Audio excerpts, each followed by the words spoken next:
जय हिंद। आज के वीडियो में हम लोग देखेंगे मौलिक अधिकार के बारे में, जो भारतीय संविधान के भाग 3 में और अनुच्छेद 12 से लेकर 35 तक है। 12 से लेकर 35 तक है। इसे पिछले वाले वीडियो में हम लोग देख चुके हैं, जो भारत का संघ एवं राज्य क्षेत्र के बारे में, जो भारतीय संविधान का भाग 1 में और अनुच्छेद 1 से लेकर 4 तक। उसके बाद देखे थे नागरिकता, सिटीजनशिप, जो भारतीय संविधान के भाग 2 में और अनुच्छेद 5 से लेकर 11 तक। उसके बाद आज देखेंगे मौलिक अधिकार के बारे में, जो भारतीय संविधान के भाग 3 में और अनुच्छेद 12 से लेकर 35 तक है। तो चलिए आज के वीडियो में समझते हैं मौलिक अधिकार। देखिए मौलिक अधिकार, ध्यान दीजिएगा।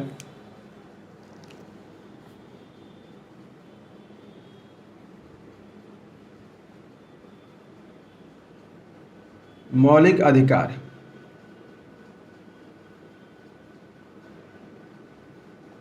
जो भारतीय संविधान का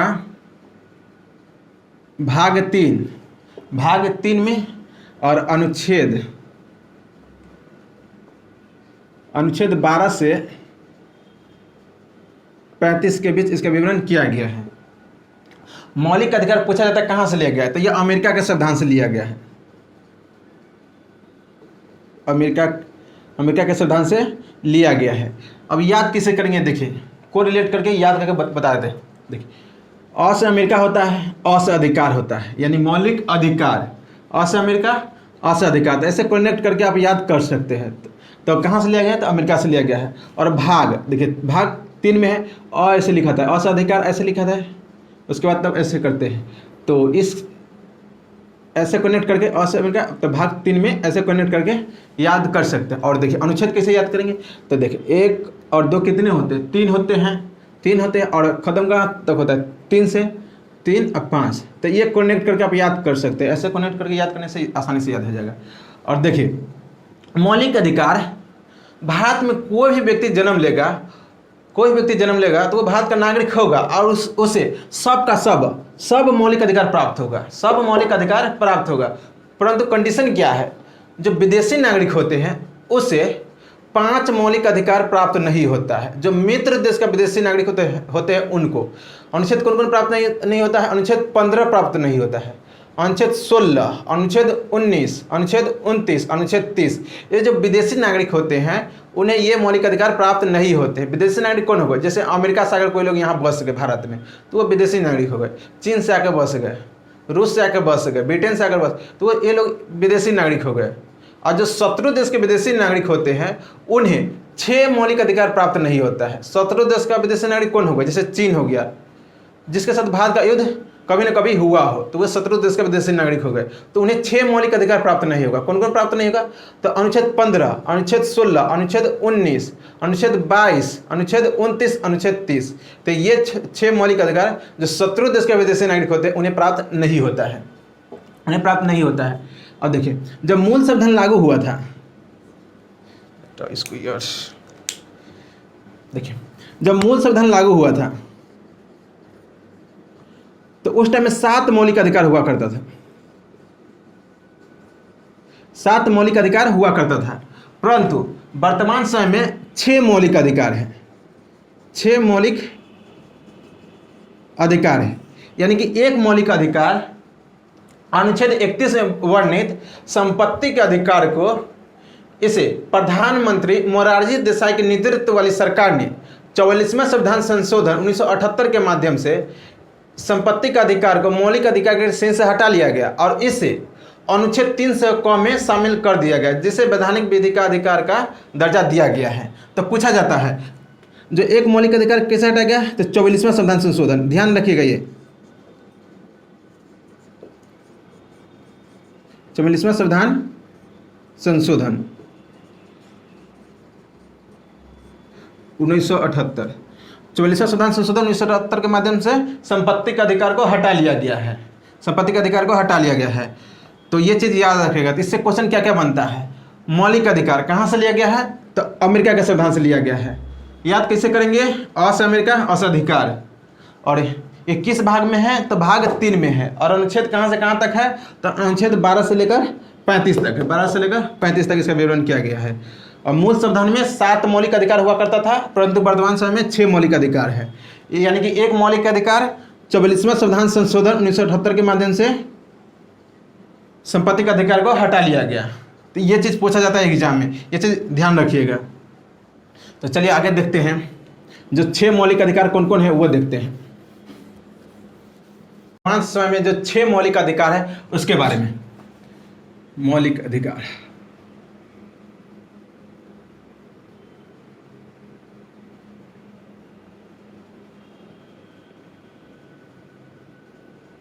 मौलिक अधिकार जो वर्तमान समय में 6 मौलिक अधिकार है उसके बारे में समझते हैं। बस इसको याद करने का तरीका भी बता दूंगा, और एग्जाम में इससे क्वेश्चन बनते हैं, इसको ध्यानपूर्वक देखिएगा। पहला, समानता या समता का अधिकार, समानता या समता का अधिकार, जो अनुच्छेद 14 से लेकर अनुच्छेद 18 तक इसका विवरण किया गया है। समानता या समता का अधिकार 14 से 18 तक। दूसरा, स्वतंत्रता का अधिकार, ये ध्यान रखिएगा, स्वतंत्रता, स्वतंत्रता का अधिकार अनुच्छेद 19 से लेकर अनुच्छेद 22 तक इसका विवरण किया गया है। स्वतंत्रता का अधिकार 19 से लेकर 22 तक। और तीसरा देखिए, शोषण के विरुद्ध का अधिकार, शोषण के विरुद्ध अधिकार, जो अनुच्छेद 23 एवं 24 में इसका विवरण किया गया, अनुच्छेद 23 से लेकर 24। चौथा देखिए, धार्मिक स्वतंत्रता का अधिकार, धार्मिक स्वतंत्रता का अधिकार 25 से लेकर 28 तक, अनुच्छेद 25 से लेकर 28 तक। पांचवा देखिए, शिक्षा एवं संस्कृति का अधिकार,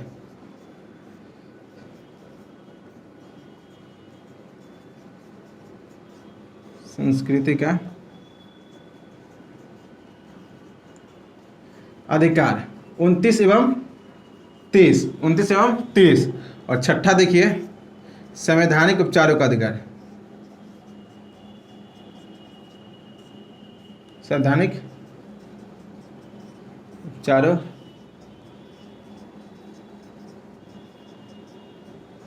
अनुच्छेद 32। और अनुच्छेद 31 पूछिए क्या होगा। अनुच्छेद 31 को प्रधानमंत्री मोरारजी देसाई के नेतृत्व वाली सरकार ने इसे संपत्ति का अधिकार था, संपत्ति के अधिकार को मौलिक अधिकार के श्रेणी से हटा लिया गया और इसे अनुच्छेद 300 में शामिल कर दिया गया है। तो ये सब मैं बता चुका हूं, आप समझिए। देखिए याद कैसे करेंगे ये चलिए देखते हैं। समानता का अधिकार, जैसे ही हम लोग मैट्रिक पास करते हैं और इंटर में जाते हैं तो लगभग 14 वर्ष के हो गए रहते हैं। तो 14 से 18 वर्ष में लगभग हम लोग एक समान रहते हैं, मतलब सबका बुद्धि एक समान रहता है। तो ये याद करने का, कोरिलेट करने का तरीका है, बस ऐसे याद कर सकते हैं। और स्वतंत्रता का अधिकार 19 से 22। तो हमें स्वतंत्रता 19वीं और 20वीं शताब्दी में मिली थी, लगभग 19वीं 20वीं शताब्दी में मिली थी। तो ऐसे याद कोरिलेट कर सकते हैं। तो स्वतंत्रता का अधिकार 19वीं और 20वीं, तो 19 से लेकर 22 तक, ऐसे कोरिलेट करके याद कर सकते हैं। और शोषण के विरुद्ध का अधिकार, शोषण, स से शोषण और स से सोशल मीडिया। अधिकांश आज के समय में जो सोशल मीडिया चलाते हैं वो 23 और 24 वर्ष के लोग, अधिकांश यानी कहने का मतलब अधिक ज़्यादा मात्रा में, तो 23 और 24 वर्ष के लोग चलाते हैं। तो ऐसे याद कर सकते हैं। तो शोषण के विरुद्ध का अधिकार 23 और 24, ये को रिलेट करके ऐसे याद कर सकते हैं। और धार्मिक स्वतंत्रता का अधिकार 25 से लेकर 28 तक।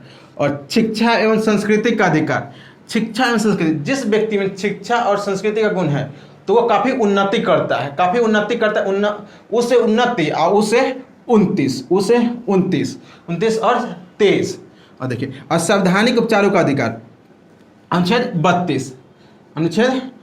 तो ये को रिलेट करके ऐसे याद कर सकते हैं, इसका कोई अलग मतलब मत निकालिएगा, बस ऐसे को रिलेट करके याद कर सकते हैं। समानता का अधिकार 14 से 18, स्वतंत्रता का अधिकार 19 से 22, और शोषण के विरुद्ध का अधिकार 23 और 24, धार्मिक स्वतंत्रता का अधिकार 25 से 28, और शिक्षा एवं संस्कृति का अधिकार 29 से 23, और संवैधानिक उपचारों का अधिकार 32। अब पूछेगा आप स्टार्टिंग में बोले थे अनुच्छेद 12 से लेकर 35 तक है, और 12-14 क्या हो गया, तो 12 और 14 में, इसमें 12 में क्या है, इसमें राज्य को परिभाषित किया गया, अनुच्छेद 12 में राज्य को परिभाषित किया गया, और अनुच्छेद 13 में जो मौलिक अधिकार होगा उसका संरक्षण की बात करता है, मौलिक अधिकार के संरक्षण की बात करता है।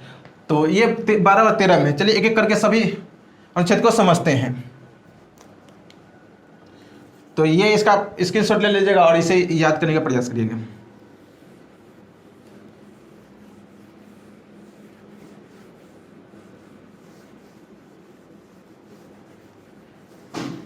अब देखिए एक एक करके चलिए समझते हैं।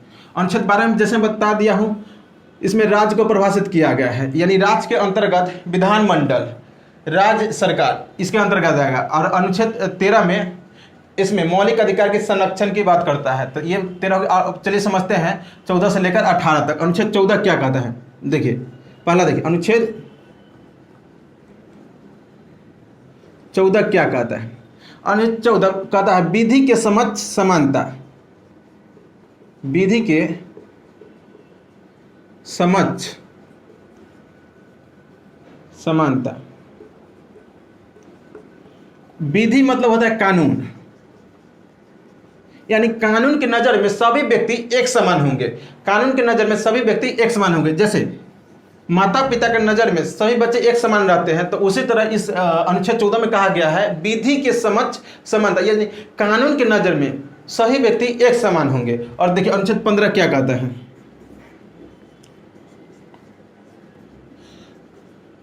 सामाजिक समानता, सामाजिक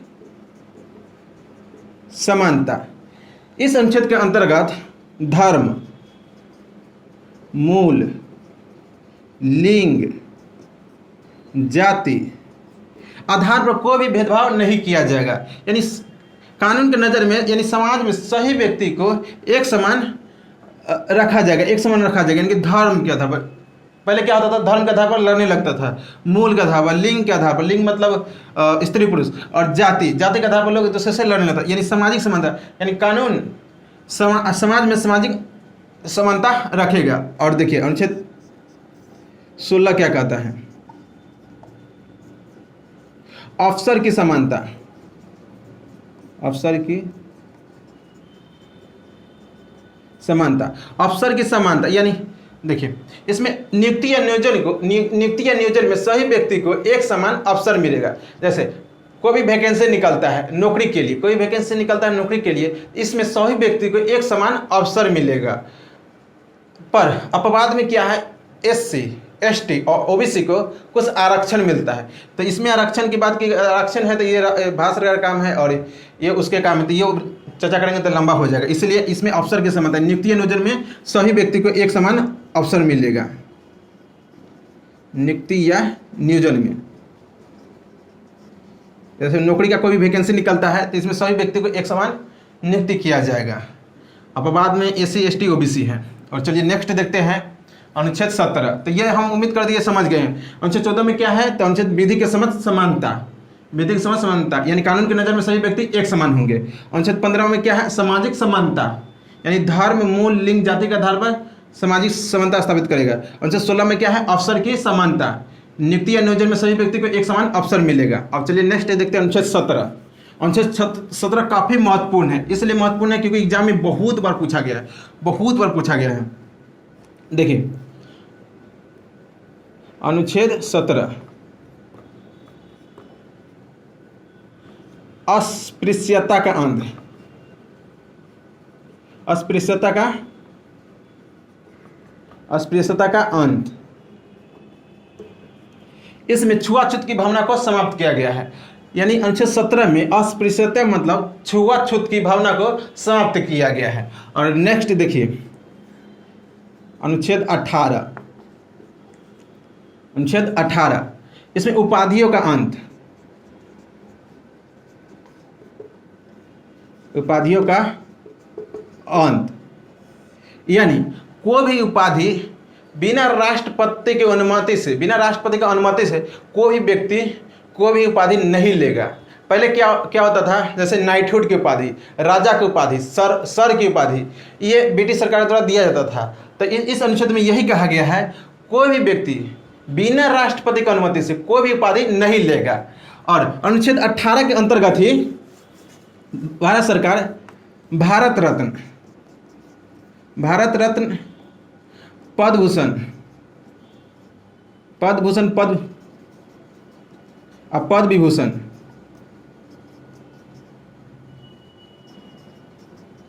पद्म विभूषण देती है। और रक्षा के क्षेत्र में परमवीर चक्र, शौर्य चक्र देती है अनुच्छेद 18 के अंतर्गत। तो ये रही बात अनुच्छेद, आज देखिए अनुच्छेद 12 से लेकर 18 तक, नहीं तो ये वीडियो काफ़ी लंबा हो जाएगा। अनुच्छेद 19 भी काफ़ी लंबा है, और अनुच्छेद हम लोग अगले वीडियो में चर्चा करेंगे अनुच्छेद 19 से लेकर अनुच्छेद 32 तक, तो वो सब अगले वीडियो में चर्चा करेंगे। उससे पहले आज की वीडियो में देखे थे क्या, अनुच्छेद 14 से लेकर 18 तक। 14 में देखे थे विधि के समक्ष समानता, अनुच्छेद 14 में विधि के समक्ष समानता। 15 में देखे थे सामाजिक समानता, जो जाति, मूल, लिंग, जन्म स्थान पर सभी व्यक्ति को एक समान रखा जाएगा। अनुच्छेद 16 में देखे थे अवसर की समानता, नियुक्ति या नियोजन में सभी व्यक्ति को एक समान अवसर प्रदान किया जाएगा। अनुच्छेद 17 में देखे थे अस्पृश्यता का अंत। और अनुच्छेद 18 में देखे उपाधियों का अंत, कोई भी व्यक्ति बिना राष्ट्रपति की अनुमति से कोई भी उपाधि नहीं लेगा। जैसे सर की उपाधि, नाइटहुड की उपाधि, राजा की उपाधि, ये सब उपाधि दिया जाता था, तो बिना राष्ट्रपति की अनुमति से ये सब उपाधि नहीं लिया जाएगा। और अनुच्छेद 18 के अंतर्गत ही भारत रत्न, पद्म विभूषण दिया जाता है। और सेवा के और रक्षा के क्षेत्र में परमवीर चक्र, अशोक चक्र दिया जाता है। तो ये सब आज देखे हैं अनुच्छेद 14 से लेकर 18 तक। तो उम्मीद करते हैं ये सब चीज़ आपको समझ में आ गया होगा। तो फिर से मिलते हैं नेक्स्ट वीडियो में नेक्स्ट अनुच्छेद के साथ। जब तक के लिए जय हिंद।